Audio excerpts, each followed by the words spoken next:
More polls, digging deeper on the polls. These are Fox News Opinion Dynamics polls. Look here. Among likely voters, Barack Obama has 49% of those surveyed. John McCain, 40% of those surveyed. But when asked who is ready to be president, 52% said Obama. There you go, compared to 80% who said McCain had the right experience. Yet they're not voting for, you know. To sort all this out, I'm joined by the Democratic consultant Kelly Bingle and the former chief of staff to Senator Blanche Lincoln, and Chris Wilson, a Republican pollster and consultant. Chris, are you ever a little weirded out by the fact that they think McCain is the one who's ready, yet they say they're going to vote for the other guy? Weirded out. I don't know if I'd go that far, but it is an interesting dichotomy, because I think one of the things that I've been seeing in the polling, going back really since Obama took the lead in the Democratic primary, was a majority of Americans saying they didn't believe that Barack Obama had the experience to be president. And that has maintained itself really up until this poll. It's reflected in your numbers, reflected in the ABC News Washington Post poll from last week. And what you're finding, better than half of Americans say Barack Obama does not have the experience to be president. And that's why we're seeing in an economy that, I mean, you could really take the S&P 500 numbers and overlay McCain's polling numbers with them, and that's why we see the movement we have in your poll. And that's why in an economy like this, when really McCain should be losing by a lot more, he's not, because Obama has not been able to close that deal just based on that experience issue that he's having trouble overcoming.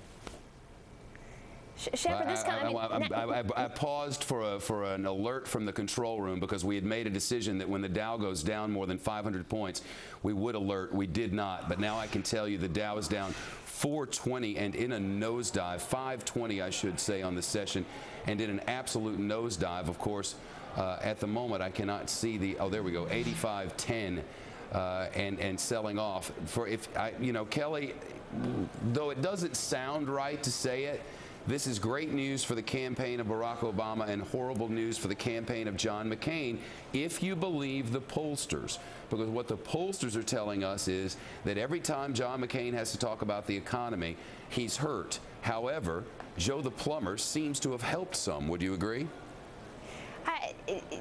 Joe the plumber was a good talking point for a bit, but no, this is about jobs, baby, jobs. You know, and Barack Obama has had the right message on what he's going to do to help create jobs in this economy. And nationwide polls are interesting, but the real focus has got to be on state-by-state polls. And the very fact that the battleground states of Colorado and Virginia are the places that you find Barack Obama polling or campaigning today is proof that he's talking to middle America, and that he's talking to folks in states that Democrats haven't been able to talk to folks in a very long time. And those are the polls that we really have to be looking at. Yeah, actually, you know, the polls do reflect exactly that. And I wonder, Chris, to what you attribute that, and if you feel like there's time to recapture some of that, because I know John McCain is on the trail trying to do that. He is. He's in New Hampshire today. He's been spending a lot of his time in these swing states. And we just have to face it, the world has changed in terms of what the swing states are.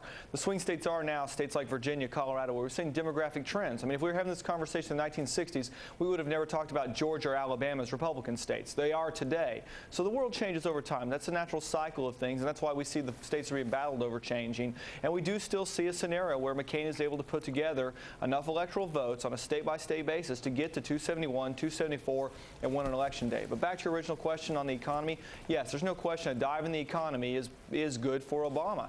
And there is an interesting combination that goes on there, because it kind of takes that experience question off the table and puts it back into the world in which Obama can excel, which is on these economic issues, because it's not one that McCain has done well. But that's not unique to John McCain. That's been the case with every presidential election for the last 40 years. Republicans have trailed on the economy, and it just carries into this one as well. All right, sadly I'm out of time, because we're watching the Dow and preparing for breaking news. Stay with us if you would. Let's do more of this on the other side of commercial.